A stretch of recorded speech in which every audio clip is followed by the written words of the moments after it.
Welcome to psychology. உங்கள் குழந்தைகளை அடிப்பதை முடிந்தவரை தவிர்த்து விடுங்கள். இதுதான் இன்னைக்கான டாபிக். இப்போ பார்த்தீங்கன்னா, பெற்றோர்கள் குழந்தைகளை அடிப்பது ரொம்ப சகஜமான சாதாரணமான விஷயம். அப்படி இருந்தும் அதுக்கு பதிலாக பல விஷயங்களை செய்யலாம். ஒன்று அவங்களுக்கு கிடைக்க வேண்டிய சலுகைகள், அதாவது டிஸ்கவுண்ட், அப்புறம் கிஃப்ட்ஸு, சாக்லேட்ஸு அதெல்லாம் தரீங்க இல்லையா, தினமும் கிடைக்கக்கூடியவை, அதை கட் பண்ணுங்க. கொஞ்சமோ நிறையோ கட் பண்ணுங்க. இது ஒரு வகை.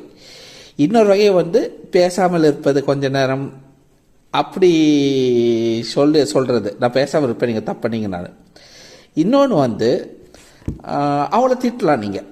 ஸோ இதெல்லாம் பண்ணும்போது அவங்கள அடிக்கதை நீங்கள் தவிர்க்கிறீங்க.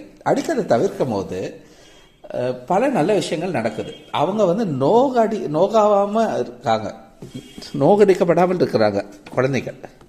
ஸோ அப்படி இருக்கும் போது நீங்கள் அடிப்பதை தவிர்த்து விடுவது சாலிச்சிருந்தது. தேங்க்யூ.